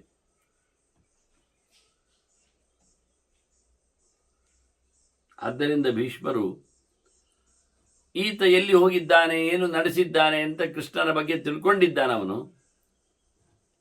ಅಲ್ಲಿ ನಡೆದಿರತಕ್ಕಂಥ ಘಟನೆ ಇವನಿಗೆ ಬರಲಿಲ್ಲ ಉತ್ತರ. ಇವ ಕೃಷ್ಣನ ಹತ್ರ ಕೇಳಲಿಲ್ಲ, ಕೃಷ್ಣ ಇವನಿಗೆ ಸಿಗಲಿಲ್ಲ. ಹೀಗಾಗಿ ಇಲ್ಲಿ ಕೃಷ್ಣನ ಚರಿತೆಯನ್ನು ಅವ ಗಮನಿಸಿದ್ದಾನೆ ಭೀಷ್ಮ. ಅದನ್ನು ರಿವೀಲ್ ಮಾಡಲಿಕ್ಕೆ, ಹೊಸದಾಗಿ ಮತ್ತೆ ತಿಳಿಸಿಕೊಳ್ಳಲಿಕ್ಕೆ ಕೃಷ್ಣನಲ್ಲೇ ಕೇಳ್ತಾನೀಗ, ಅದನ್ನು ಅವನು ಹೇಳಲಿ ಅಂತ. ಇದು ಒಂದು ಮುಖ. ಇನ್ನೊಂದು, ಭೀಷ್ಮರು ನಿಜವಾಗಿ ಹೇಳುವುದನ್ನು ಸೀದೆ ಹೇಳಬೇಕಾಗ್ತದೆ, ತಪ್ಪಿಸಿ ಹೇಳುವಂತಿಲ್ಲ. ತಪ್ಪಿಸಿ ಹೇಳಿದವರಲ್ಲ, ಮುಖಕ್ಕೆ ಸರಿಯಾಗಿ ಸಭೆಗೆ ಸುಮಾರಾಗಿ ಹೇಳುವುದಿಲ್ಲ ಅವರು. ಈಗ ಮತ್ತೆ ವಿಶಾಲವಾದ ಪ್ರಶ್ನೆಯನ್ನು ಧರ್ಮರಾಜ ಮಾಡಿದ್ದಾನೆ. ಅದಕ್ಕೆ ಧರ್ಮರಾಜನಿಗಿಂತ ಧರ್ಮರಾಜ ಅವನು ಯಮ, ಅವನು ಸೂರ್ಯನಿಗೆ ಸಮ ಇದ್ದಾನೆ, ಚಂದ್ರನಿಗೆ ಸರಿಯಾಗ್ತಾನವ ಯೋಗ್ಯತೆಯಲ್ಲಿ ಹೇಳಿಕೊಂಡ್ರೆ. ಇವ ಭೀಷ್ಮ ಹಾಗಲ್ಲ, ಅವನು ಸಣ್ಣವನಾಗ್ತಾನೆ. ಅದು ಇಷ್ಟು ಸಮಯ ಹೇಳಿದ್ನಲ್ಲ ಉಪದೇಶ ಅಂದರೆ ಅದು ಮಂತ್ರೋಪದೇಶಕ್ಕೆ ಬೇರೆ ಇರಲಿ ಅಂತ. ಹೇಗೆ ವಿದುರ ಧೃತರಾಷ್ಟ್ರನಿಗೆ ರಾತ್ರಿ ಮಾತು ಹೇಳತ್ತ, ಇನ್ನು ಹೇಳು ಅಂದಾಗ ಮತ್ತೆ ನಾನು ಹೇಳುವುದಿಲ್ಲ, ನಿನಗೆ ಸರಸ್ಸುಜಾತನ ಗರಿತೆ ಅವನಿಂದ ಹೇಳಿಸ್ಲಿಲ್ವ. ಹಾಗೆ ಇಲ್ಲಿ ಭೀಷ್ಮರು ತಾನು ಹೇಳದೆ ಕೃಷ್ಣನಿಂದ ಹೇಳಿಸ್ತಾರೆ. ಯಾಕೆ ಕೇಳಿದರೆ ಕೃಷ್ಣ ಅವನು ಉತ್ತಮ. ಅರ್ಜುನನಿಗೆ ಯೋಗ್ಯತೆಯಲ್ಲಿ ಕೃಷ್ಣ ದೊಡ್ಡವನಾಗ್ತಾನೆ, ಭೀಷ್ಮ ದೊಡ್ಡವನಾಗುವುದಿಲ್ಲ. ಅರ್ಜುನನಿಗೆ ಮಾತ್ರ ಅಲ್ಲ, ಧರ್ಮರಾಜನಿಗೆ. ಇಲ್ಲಿಗೆ ಧರ್ಮರಾಜ ಪೃಚ್ಛಕ ಪ್ರಧಾನನಾಗಿ ಎಲ್ಲರೂ ಇದ್ದಾರೆ ಋಷಿಗಳು ಅಂತ ಹೇಳುವುದನ್ನು ನಾವು ಅರ್ಥ ಮಾಡಿಕೊಂಡೆವು. ಆದ್ದರಿಂದ ಭೀಷ್ಮ ವಾಸ್ತವವಾಗಿ ಅವನು ಬೇರೆ ಯಾರ ಹತ್ರ ಹೇಳ್ಬೋದಿತ್ತಲ್ಲ, ವೇದವ್ಯಾಸರು ಅಥವಾ ಇನ್ನಿತರರು ಋಷಿಗಳು ನಾರದರು ಎಲ್ಲ ಹೇಳಿದರೆ ಇಲ್ಲ. ಇಲ್ಲಿ ಏನಾಗಿದೆ ಅಂದರೆ ಒಂದು ಎಗ್ರಿಮೆಂಟ್ ಆಗಿದೆ. ಭೀಷ್ಮನ ಒಳಗೆ ಇದ್ದುಕೊಂಡು ನಾನು ಹೇಳುತ್ತೇನೆ ಅಂತ ಕೃಷ್ಣ ಹೇಳಿದ್ದಾನೆ. ಹಾಗಾಗಿ ಕೃಷ್ಣ ಹೇಳಲಿ ಅಂತ ಅವಸರ ಮಾಡಿತ್ತು.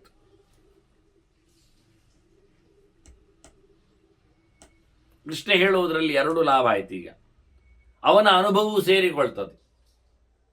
ಅದು ಕಥೆಯೇ ಆಗಿದೆ, ಕಥೆ ಆಗಬೇಕು. ನಡೆದ ಘಟನೆಗಳನ್ನು ನಾವು ಮತ್ತೆ ಯಾವಾಗ ಉಳಿಸಿಕೊಳ್ಳುವುದು, ಬೆಳೆಸಿಕೊಳ್ಳುವುದು ಅನ್ನುವುದಕ್ಕೆ ಕತೆ ಮುಂದುವರಿಸ್ತಾರೆ. ಕೃಷ್ಣ ಹೇಳು ಅಂತ ಹೇಳೋ ಮುಟ್ಟದಲ್ಲಿ ಕೃಷ್ಣ ಬೇಡ ಹೇಳುವುದಿಲ್ಲ, ಚರ್ಚೆ ಮಾಡುವುದಿಲ್ಲ. ಹಿಂದೆ ಚರ್ಚೆ ಮಾಡಿದ್ದೆ ವೇದವ್ಯಾಸರು ಬಂದಾಗ, ನೀವು ಹೇಳಿ ಅಂತ. ಈಗ ಕೃಷ್ಣ ಹಾಗೆ ಮಾಡುವುದಿಲ್ಲ, ನೇರ ಹೇಳ್ತಾನೆ. ಮತ್ತೆ ಭೀಷ್ಮರು ಶಿವನ ಬಗ್ಗೆ ಹೇಳಲಿಕ್ಕೆ ನಾಚಿಕೆ ಆಗ್ತದೆ ಅವರಿಗೆ, ಅದು ಹೆಚ್ಚು ಕಡಿಮೆ ಇರ್ತದೆ ಎನ್ನುವ ನೆಲೆಯಲ್ಲಿ ಅವರು ಹೇಳದಿದ್ದದ್ದಲ್ಲ.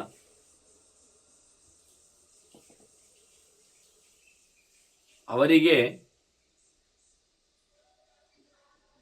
ವಿಶೇಷವಾದಂತಹ ಪರಿಣತಿ ಇದೆ. ಶಿವನ ಬಗ್ಗೆ ಹೇಳುವಾಗ ತಪ್ಪಾಗ್ತದೆ, ತಪ್ಪು ಹೇಳಬೇಕಾಗ್ತದೆ, ಅದು ಭಾಷೆಯ ವ್ಯವಸ್ಥೆ, ಅದು ಹಾಗಾಗಿ ಅದು ಬಂದದ್ದಿಲ್ಲಿ. ಅದು ನಾನು ಯಾಕೆ ಕೇಳಬೇಕಾದನ್ನೆಲ್ಲ ನನಗೆ ಗೊತ್ತೇನು ಇಲ್ಲ ಅಂತ ಹೇಳಿಕೊಂಡು ನುಣುಚಿಕೊಳ್ಳುವ ಹಾಗೆಯೂ ಭೀಷ್ಮ ಇಲ್ಲಿ ಬಹಳ ಸ್ಪಷ್ಟವಾಗಿ ಕೃಷ್ಣನಲ್ಲಿ ಹೇಳಿ ಕೇಳ್ತಾನೆ. ಇಲ್ಲಿ ಮಾತ್ರ ಅಲ್ಲ, ಎಲ್ಲ ಕಡೆಯೂ ಕೃಷ್ಣನಾಗಲಿ ಉಳಿದವರಾಗಲಿ ಮಾತಾಡುವಾಗ ಹೆಚ್ಚು ಕಡಿಮೆ ಮಾತಾಡಿದ್ದಾರೆ, ಇಲ್ಲ ಅಂತಲ್ಲ. ತತ್ವಗಳಿಗೆಲ್ಲ ಬೇಕಾದಷ್ಟು ಕಡೆಯಲ್ಲಿ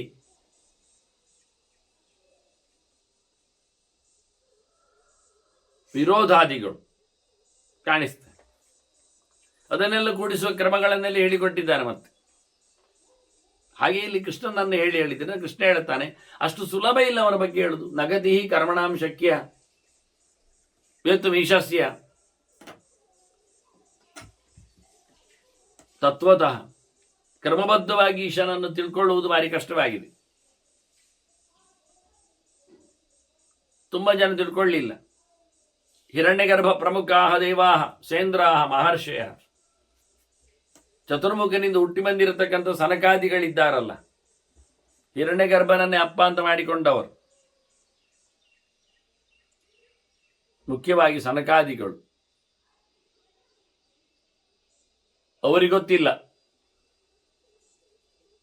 ಚತುರ್ಮುಖನ ಮುಂದೆ ಇಟ್ಟುಕೊಂಡು ಮಾತಾಡಿಕೊಳ್ಳುವವರು ಶಿವನ ಬಗ್ಗೆ ಅಂದಾಗ ಅದು ನೆಂಟದ ಕೆಟಗರಿಯವರು ಬೇಕು. ಶಿವನಿಗೆ ಸಮನಾದವ ಗರುಡ ಇದ್ದಾನೆ ಹೇಳಿದ್ದೇನೆ ಹಿಂದೆ. ಅದರಿಂದ ನೆಕ್ಸ್ಟ್ ಯಾರು ಇರುವಂಥದ್ದು ಶಿವನ ಬಗ್ಗೆ ತಿಳ್ಕೊಳ್ಳಿಕ್ಕಿರುವವರು ಸ್ಕಂದೇಂದ್ರಾದಿಗಳು. ಸ್ಕಂದ ಅಂದರೆ ಅವನೇ ಕುಮಾರ, ಸನತ್ ಕುಮಾರಾದಿಗಳು. ಅದರಿಂದ ಹಿರಣ್ಯಗರ್ಭ ಪ್ರಮುಖ ಯೇಷ, ಯಾರಿಗೆ ಚತುರ್ಮುಖನೇ ಅಪ್ಪನೋ ಹಿರಿಯನೋ ಅಂಥವರು ಅಂದರೆ ಸನಕಾದಿಗಳು. ಸನಕಾದಿಗಳು ಇಂದ್ರ ಸಮಾನರು. ಆದ್ರಿಂದ ಇಲ್ಲಿ ಹಿರಣ್ಯಗರ್ಭ ಪ್ರಮುಖ ದೇವಾಹ ಸೇಂದ್ರಾಹ, ಇಂದ್ರ ಸಮಾನನಾದ ವಿದ್ಯಾನೆ ಅವನನ್ನು ಇಟ್ಟುಕೊಂಡ್ರು. ಮತ್ತೆ ಉಳಿದವರೆಲ್ಲ ಅವರ ಸಹದಲ್ಲಿ ಇರುವವರು, ಒಟ್ಟಿಗಿದ್ದು ಬರುವವರು ಲೋಕಬಾಲಕ. ಹಾಗಾಗಿ ಇಲ್ಲಿ ಮಹರ್ಷಿಗಳು ಗೊತ್ತಿಲ್ಲಿಕೊಂಡಿಲ್ಲ ಅವನ ಬಗ್ಗೆ ಸರಿಯಾಗಿ. ನವಿದುಹು ಯಸ್ಯ ನಿಧರಂ ಆದಿಮುವ ಸೂಕ್ಷ್ಮದರ್ಶಿನ, ಬಹಳ ಸೂಕ್ಷ್ಮವಾದ ವಿಚಾರವನ್ನು ನೋಡಿಕೊಳ್ಳತಕ್ಕ ಓದಿಕೊಂಡಿರತಕ್ಕ ಮಂದಿಯೂ ಋಷಿಯಾದಿಗಳು ಇವನ ತುದಿ ಮೊದಲನ್ನು ಚೆನ್ನಾಗಿ ತಿಳ್ಕೊಂಡಿಲ್ಲ. ಅವನ ನಿಧನ ಅಂದರೆ, ಅವನ ಆದಿ ಅಂದರೆ, ಸೃಷ್ಟಿ ಸಂಹಾರಗಳು ಅಂದರೆ, ಇವ ಸಂಹಾರ ಶಕ್ತಿ ಆದ್ರಿಂದ ಇವನ ಸಂಹಾರ ಅವರು ಹೇಗೆ ನೋಡ್ತಾರೆ? ಎಲ್ಲ ಸಮೃದ್ಧರಾಗಿರ್ತಾರೆ. ಇನ್ನೇನಿದ್ದು ಶಾಸ್ತ್ರದಲ್ಲಿ ತಿಳ್ಕೊಳ್ಬೇಕಾದ್ದು. ಹಾಗೆಯೇ ಎಲ್ಲರಿಗಿಂತ ಮುಂದೆ ಬಂದಿರುವಾಗ ಉಳಿದವರವನನ್ನು ಹೇಗೆ ತಿಳ್ಕೊಂಡಿರ್ತಾರೆ? ಮೊದಲಿಗ ಅಂದರಷ್ಟೇ. ಈಗ ತಂದೆಯ ಬಗ್ಗೆ ಎಳೆವೆಯಲ್ಲಿ ಅವರು ಏನು ಮಾಡ್ತಾ ಇದ್ರು, ಹೇಗಿದ್ರಿ ಅನ್ನೋದು ಅವನ ಮಕ್ಕಳಿಗೆ ಗೊತ್ತಿರ್ತದ? ಬಾಯಲ್ಲಿ ಹೇಳಿದ್ದಷ್ಟೇ ಗೊತ್ತಾಗೋದು, ಕಾಣಲಿಕ್ಕೆ ಬಂದಿರ್ತದ? ಇಲ್ಲ. ಅದರಂತೆ ಮೊದಲಿದ್ದವ ಶಿವ, ಆನಂತರ ಹುಟ್ಟಿದವರೆಲ್ಲ ಸ್ಕಂದೇಂದ್ರಾದಿಗಳು. ಅದರಿಂದ ಶಿವನ ಸೃಷ್ಟಿಯ ಬಗ್ಗೆ ಅವರಿಗೆ ಪ್ರತ್ಯಕ್ಷವಾದ ಜ್ಞಾನ ಇಲ್ಲ, ಕೇಳಿ ಗೊತ್ತು. ಅದರಂತೆ ಶಿವನ ಸಂಹಾರದ ಬಗ್ಗೆ ಅವರಿಗೆ ಕೇಳಿ ಗೊತ್ತು. ಅವರು ಹೋಗಿರ್ತಾರಾಗ, ಪ್ರತ್ಯಕ್ಷವಾಗಿ ನೋಡುವುದಿಲ್ಲ. ಹೀಗಾಗಿ ಇವರ ಪರಿಪೂರ್ಣವಾದಂತಹ ಎಚ್ಚರ ಉಳಿದವರಿಗಿಲ್ಲ ಅಂತ ಹೇಳ್ತಾ, ಸಗತಂ ನಾಮ ಮಾತ್ರೇಣ ಶಕ್ಯ ಜ್ಞಾತುಂ, ಕೇವಲ ಹೆಸರಿನಿಂದ ನಾವು ಶಿವನನ್ನು ತಿಳ್ಕೊಳ್ಳುವುದು ಹೇಗೆ? ಸತಾಂಗತಿ, ಎಲ್ಲ ಸಜ್ಜನರಿಗೆ ಆಶ್ರಯ ಸ್ಥಾನನಾದವ, ಜ್ಞಾನವನ್ನು ಕೊಡುವವ ಶಿವ. ಅವನನ್ನು ನಾವು ಹೇಗೆ ತಾನೇ ಹೇಳಲಿಕ್ಕೆ ಬರ್ತದೆ? ಹೆಸರು ಹೇಳುವ ಮೂಲಕ, ಗುಣಚಿಂತನೆ ಮಾಡುವ ಮೂಲಕ. ತಸ್ಯಾಹಂ, ಅಂತಹ ಶಿವನ ಬಗ್ಗೆ ಅಸುರಜ್ಞಸ್ಯ, ನಾವು ತಿಳ್ಕೊಂಡದ್ದಾಗ ಸುರ ಗುರು ಅಂತ ಕೃಷ್ಣ ಹೇಳ್ತಾನೆ, ಅವ ಅಸುರನಾಶಕನೇ. ಹೌದು, ಅಂಧಕಾದಿಗಳನ್ನು ಸಂಹಾರ ಮಾಡಲಿಲ್ಲ, ತ್ರಿಪುರಾದಿಗಳನ್ನು ಮುಗಿಸಲಿಲ್ಲ ಅವನು. ಹಾಗಾಗಿ ಕೆಟ್ಟವರ ನಾಶ ಮಾಡತಕ್ಕಂತಹ ಶಿವನ ವಿಷಯದಲ್ಲಿ ಕೆಲವು ನಾಮಗಳ ಬಗ್ಗೆ ಮಾತಾಡ್ತೇನೆ ಅಂತ ಕೃಷ್ಣ ಸಂಕಲ್ಪ ಮಾಡ್ತಾನೆ. ಕಾಶ್ಚಿತ್ ಭಗವತೋ ಗುಣಾನ್ ಭವತಾಂ ಕೀರ್ತಯಿಷ್ಯಾಮಿ ವ್ರತೇಶಾಯ ಯಥಾತಥಂ. ನನ್ನ ವ್ರತವನ್ನು ಹೆಚ್ಚು ಮಾಡುವವ, ಹೆಚ್ಚು ವೃತ್ತಗಳ ಹೆಸರಲ್ಲಿ ಇರುವವನು. ಹಾಗಾಗಿ ಅಂತಹ ವ್ರತದೊಡೆಯನಿಗೆ ನಾನು ಪ್ರೀತಿಗಾಗಿ ಕೆಲವು ಮಾತುಗಳನ್ನು ತಮ್ಮ ಮುಂದೆ ಹೇಳ್ತೇನೆ, ಹೆಸರುಗಳನ್ನು ಉಲ್ಲೇಖ ಮಾಡ್ತೇನೆ. ಅದು ಮುಖ್ಯವಾಗಿ ತಿಳಿಯಬೇಕಾದ್ದು ಅಂತ ಹೇಳಿಕೊಂಡ. ಈಗ ವೈಶಂಪಾಯನರು ಈ ಕಥೆಯನ್ನು ಹೇಳುತ್ತಾ ಇದ್ದಾರೆ. ಜನಮೇಜಯನಿ ಸರ್ಪಸತ್ರದಲ್ಲಿ ನಾವು ಉಳಿದ ಮತ್ತೆ ಕಥೆಯನ್ನು ಮುಗಿಸಿ ಹೇಳಿಕೊಂಡ್ರು ಅಂತ ಉಪಸಂಹಾರ ಮಾಡಿದ್ದೇವೆ ಒಂದೊಮ್ಮೆ. ಕೇಳತವನೇನು ಮಾಡ್ತಾ ಇದ್ದ ಅಂತ. ಆಗ ವೈಶಂಪಾಯನವರು ಹೇಳಿದರು, ವಾಸ್ತವವಾಗಿ ಹೀಗೆ ಕೃಷ್ಣ ಕೇಳಿದಾಗ ಆಯ್ತು ಅಂತ ಹೇಳಲಿಕ್ಕೆ ಹೊರಡುವಾಗ ಅವನು ಆಚಮನ ಮಾಡಿ ಅದಕ್ಕಿಂತ ಮೊದಲು ಕೈಕಾಲು ತೊಳ್ಕೊಂಡು, ಅಂದರೆ ಮಡಿಯಲ್ಲಿ ಹೇಳಬೇಕು ಅಂತ, ಶೌಚ ಸಂಪಾದನೆ, ಉಪಸ್ಪೃಶ್ಯ ಶುಚಿ ಭೂತ್ವ, ಅಂದರೆ ದೇವರ ನಾಮವನ್ನು ಎಲ್ಲೆಂದರಲ್ಲಿ ಹೇಗೆ ಬೇಕೋ ಹಾಗೆ ಹೇಳುವುದಲ್ಲ, ಹೇಗೆ ಬೇಕಾದರೂ ಹೇಳಬಾರದು ಅಂತಲ್ಲ. ನಮಗೆ ಪುಣ್ಯ ವಿಶೇಷ ಲಾಭ ಆಗಬೇಕಾದ್ರೆ ಸ್ವಲ್ಪ ಚಂದ ಮಾಡಿ ಹೇಳಬೇಕು. ಅದಕ್ಕೆ ಜಪ ಮಾಡುವಾಗ ಹೇಗಾದರೂ ಜಪ ಆಗ್ತದಲ್ಲ ಹೇಳಿಕೊಳ್ಳಲ್ಲ, ಕೂತು ಮಾಡಿ, ಬುರ್ಸೋತಿಲ್ಲ. ಹಾಗಾದರೆ ಈಗ ಇದ್ದಾಗೆ ಎದ್ದು ಆತದ್ದು ಓಡಾಡಿಕೊಂಡೇ ಮಾಡಿ, ಯಾಕೆ ಅದು ಬಿಡ್ಲಿಕ್ಕಿಲ್ಲ. ನಾನಾಗಾದರೆ ನಾಳೆಯಿಂದ ಕಡಿಯುವಾಗ ಕುಡಿಯುವಾಗ ಎಲ್ಲ ಹೇಳುವುದಿಲ್ಲ, ಬಿಡ್ತೇನೆ ಹೇಳಿಬಿಟ್ರೆ, ಮತ್ತೆ ಉಳಿದ ಹೊತ್ತಿನಲ್ಲಿ ಹೇಳಲಿಕ್ಕೆ ಬುರ್ಸೋತಿಲ್ಲ ಅಂತ ಬಿಟ್ಟರೆ ಸೊನ್ನೆ ಆಗುವುದಕ್ಕಿಂತ ಏನಾದರೂ ಮಾಡ್ತಾ ಇರುವಾಗ ಹೇಳುವುದು ಚಂದ.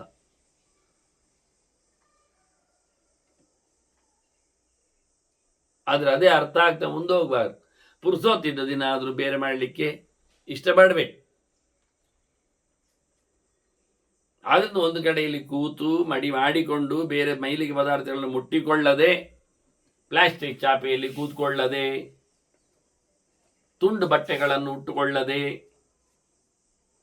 ಅತ್ತ ಮೋರೆ ದಕ್ಷಿಣಕ್ಕೋ ಪಶ್ಚಿಮಕ್ಕೋ ಹಾಕಿಕೊಳ್ಳದೆ, ಆಸನದ ಮೇಲೆ, ಉಪ್ಪರಿಗೆ ಮೇಲೆ, ಮಂಚದ ಮೇಲೆ ಎಲ್ಲ ಹೋಗಿ ಕೂತ್ಕೊಳ್ಳದೆ, ಎಲ್ಲ ಅರ್ಥಗಳನ್ನು ಇಟ್ಟುಕೊಂಡಾಗಿ ಹೇಳ್ತಾನವನು. ಹೀಗೆ ಉಪಸ್ಪೃಶ್ಯ ಶುಚಿರ್ಭೂತ್ವ ಕಥಯಾಮಾಸ ಧೀಮತಃ,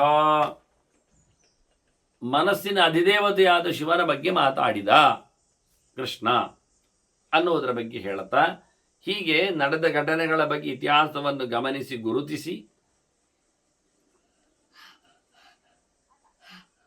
ಇದನ್ನು ಮುಂದೆ ವೈಶಂಪಾಯನರು ಹೇಳುವಂಥದ್ದು. ಹಾಗೆ ಭೀಷ್ಮರು ಹೇಳಲಿಕ್ಕೆ ಹೊರಟವರು ತಾವು ಹೇಳದೆ ಕೃಷ್ಣನಲ್ಲಿ ಹೇಳಿಸಿದರು ಅಂತ ಹೇಳಿಸ್ತಾ, ಏನು ಕೃಷ್ಣ ಹೇಳಿದ? ಕೃಷ್ಣ ಆರಂಭ ಮಾಡ್ತಾನೆ ನೋಡಿ ಹೇಗಿರ್ತದೆ. ನಾವೀಗ ಆರಂಭ ಮಾಡಿ ಬಿಡುವ, ಮತ್ತೆ ಅದರ ಬಗ್ಗೆ ಕೆಲವು ಸೊಲ್ಲು ಹೇಳುತ್ತೆ. ಶುಶ್ರೂಷದ್ವಂ ಬ್ರಾಹ್ಮಣೇಂದ್ರಾಹ, ಓ ಜ್ಞಾನಿಗಳ ಅರಸರೇ, ಹೆಚ್ಚು ತಿಳ್ಕೊಂಡವರೇ, ನೀವು ಕೇಳಿರಿ ಅಂದ. ಕೇಳ್ತಾ ಇದ್ದಾರೆ ಅವರು.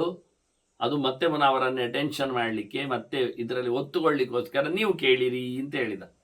ಕೊಂಚತಾತ ಯುಧಿಷ್ಠಿರ, ಧರ್ಮರಾಜ ನೀನು ಸಹ ಕೇಳು ಅಂದು. ನೋಡಿ, ಹಾಗಾದ್ರೆ ಎಷ್ಟು ಜನ ಬ್ರಾಹ್ಮಣರು ಎಲ್ಲ ಇದ್ದರು ಕೇಳಲಿಕ್ಕೆ, ತುಂಬ ಜನ ಇದ್ದಾರೆ. ಹೇಳುವಾಗಲೂ ಭೀಷ್ಮ ಹೇಳಿದ, ಈ ಋಷಿಗಳೆಲ್ಲ ನೀನು ಹೇಳುವುದು ಕೇಳಲಿ ಅಂತ. ಪ್ರತಿನಿತ್ಯ ಎಲ್ಲರೂ ಬರ್ತಾ ಇದ್ದಾರೆ ಕೇಳಲಿಕ್ಕೆ. ನಾವು ಯಾರಾದರೂ ಹೇಳುವುದಿದ್ರೆ ಹೇಳಿ, ಅವರು ಹೇಳಿ ಹೋಗ್ತಾರೆ, ಮತ್ತೆ ಯಾರಾದರೂ ಕೇಳಿದವರು ಹೇಳ್ತಾರೆ. ಹಾಗೆ ಒಂದು ವ್ಯವಸ್ಥೆ ಮಾಡುವ. ಎಂಥದ್ದು ನೋಡಿ, ಅಲ್ಲಿ ಏನೋ ವಿಷಯ ಹೇಳ್ತಾ ಇದ್ದಾರೆ, ಹೌದು, 1 ಗಂಟೆ ಹೇಳಿ ಯಾರು ಅದನ್ನು ನೀವು ಕೇಳಲಿಕ್ಕೆ ಹೋಗ್ಬೇಕು. ಅದು ನಾವು ಹೋಗಬೇಕಾಗಿಲ್ಲ, ನಾವು ಅಕ್ಕಪಕ್ಕದವರು ಹೋಗುವುದನ್ನು ನೋಡಿದ್ದೇವೆ. ಅವರಲ್ಲಿ ನಾವು ಮತ್ತೆ ಕೇಳುತ್ತೇವೆ. ಅವರು ಸಿಗುವಾಗ ನಮಗೆ ಸಿಗ್ತಾರೆ, ಅವರು ನಮ್ಮ ಮನೆಗೆ ಬಂದಾಗ ತಿಳಿಸ್ತಾರೆ. ಏನು ಅಂತ ತಿಳಿಸ್ತಾರೆ? ಅವ್ರು ಎಂತ ಹೇಳಿದ್ದು ಅಂತ ಹೇಳ್ತಾರೆ. ಸರಿ, ಅವ್ರು ಹೇಳಿದ್ದಾರೆ ಅಂತ ಅಷ್ಟೇ ಅಲ್ಲಪ್ಪ, ಅವ್ರು ಏನೆಲ್ಲ ಹೇಳಿದ್ದಾರೆ ವಿಷಯಗಳು ಅಂತ ನಮಗೆ ಅವರು ಬಂದು ತಿಳಿಸ್ತಾರೆ. ಸರಿ, ಇವತ್ತು ನೀವೇನು ಹೊರಟದ್ದು? ಅಲ್ಲಿ ಊಟ ಉಂಟು ಅಲ್ಲ, ಅವರು ಊಟಕ್ಕೆ ಅವರೆಲ್ಲ ಹೋಗ್ತಾ ಇದ್ದಾರೆ, ಮತ್ತೆ ನೀವು ಯಾಕೆ ಹೋಗ್ಬೇಕು? ಅವರೆಲ್ಲ ಊಟ ಮಾಡಿ ಬಂದು ನಿಮಗೆ ಹೇಳ್ತಾರೆ, ಎಂತೆಲ್ಲ ಊಟದಲ್ಲಿ ಉಂಟು ಅಂತ ಹೇಳ್ತಾರೆ. ಕೇಳಿ ಸಾಕು, ಹೊಟ್ಟೆ ತುಂಬುತ್ತದೆ.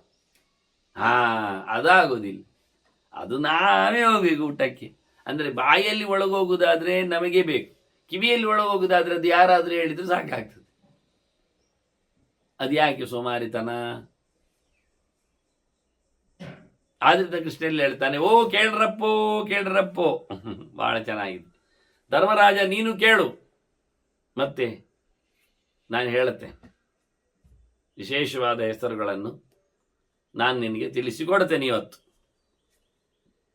ನಿಶಾಮಯ ಜಗತ್ಪತೇಗೆ ನಾಮಾನಿ, ಮುಖ್ಯವಾದ ನಾಮಗಳು, ವಿಶೇಷವಾದಂತಹ ಚಿಂತನೆಗಳು.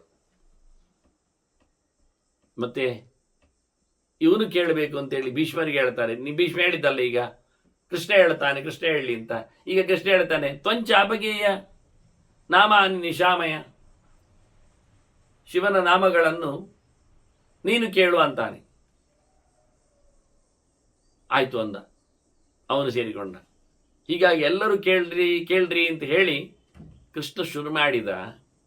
ಆದರೆ ಗಮ್ಮತ್ತು ಹೇಳ್ತಾನೆ ಕೃಷ್ಣ, ನಾನು ಅದನ್ನು ಪಡೆದದ್ದು ಸಾಂಬನ ವಿಷಯದಲ್ಲಿ. ಸಾಂಬ ಅಂದರೆ ಅವನ ಮಗ, ಜಾಂಬವತಿಯ ಮಗ. ಸಾಂಬನ ಒಂದು ಪ್ರಕರಣಕ್ಕೆ, ಅವನ ಒಂದು ಚಿಂತನೆ ನೆರಳಿನಲ್ಲಿ, ಅವನನ್ನು ಪಡೆಯುವ ಒಂದು ಕ್ರಮದಲ್ಲಿ ನನಗೆ ಈ ನಾಮಗಳೆಲ್ಲ ಸಿಕ್ಕಿವೆ ಅಂತ ಹೇಳ್ತಾನೆ. ಹೀಗೆ ಪೀಠಿಗೆ ಶುರು ಮಾಡಿದವ ಹೆಸರು ಹೇಳ್ತೇನೆ ಅಂತ ಹೇಳಿ ಇನ್ನು ಪೀಠಿಗೆಯನ್ನು ಇಷ್ಟು ಉದ್ದ ಹೇಳ್ತಾನ. ಅದು ಹೇಗೆ ಆಯಿತು, ಎಂತ ಆಯಿತು, ಎಲ್ಲಿ ಆಯಿತು ಅಂತ ಹೇಳಿಕೊಂಡು. ಹಾಗಾಗಿ ಒಂದು 10-20 ದಿನದ ಪ್ರವಚನ ಪೀಠಿಗೆಯಲ್ಲೇ ಇರ್ತದೆ ಅವನ ನಾಮ ಬರಬೇಕಾದ್ರೆ ನಮಗೆ. ಅದಕ್ಕೆ ನಾನೇನು ಮಾಡುತ್ತೇನೆ ಅಂದರೆ ಪೀಠಿಗೆಯನ್ನು ಹೇಳುತ್ತೇನೆ ಪ್ರತಿನಿತ್ಯ. ಏನು ಹೇಳಿದ, ಏನು ಅಂಶಗಳು ಬಂದು, ಏನಾಯಿತು ಕೃಷ್ಣನ ಮಾತಿನಲ್ಲಿ ಅಂತ. ಜೊತೆಯಲ್ಲಿ ಅವನು ಹೇಳತಕ್ಕಂಥ ನಾಮಗಳನ್ನು ಸ್ವಲ್ಪ ಸ್ವಲ್ಪ ಪ್ರತಿನಿತ್ಯವೂ ಇಟ್ಟುಕೊಂಡು ಕೇಳುವ. ಹಾಗಾಗಿ ಒಂದು 10-15 ದಿವಸ ಶಿವನಾಮಗಳ ಚಿಂತನೆ ನಡೀತದೆ. ಇತ್ತ ಹೇಳಲಿಕ್ಕೆ ಹೊರಟಂಥ ಕೃಷ್ಣನ ಪೀಠಿಗೆಯೂ ಬರ್ತದೆ. ಕಳೆದ ಬಾರಿ ಒಮ್ಮೆ ನಾನು ಹಾಗೆ ಅರ್ಜುನನಿಂದ ಚಿಂತನೆಗೆ ಬಂದಾಗ ತಿಳಿಸಿಕೊಟ್ಟಿದ್ದೆ. ಹಾಗೆ ಈ ಬಾರಿ ಮತ್ತೆ ಮುಂದಿನ ಪ್ರವಚನದಿಂದ ನಾವು ಶಿವನ ನಾಮಗಳ ಜೊತೆಯಲ್ಲಿ ಕೃಷ್ಣನ ಪೀಠಿಗೆಗಳನ್ನು ಕೇಳುವ ವಂದನೆಗಳೊಂದಿಗೆ ಶ್ರೀಕೃಷ್ಣ ನಾರಾಯಣ ನಾರಾಯಣ ನಾರಾಯಣ.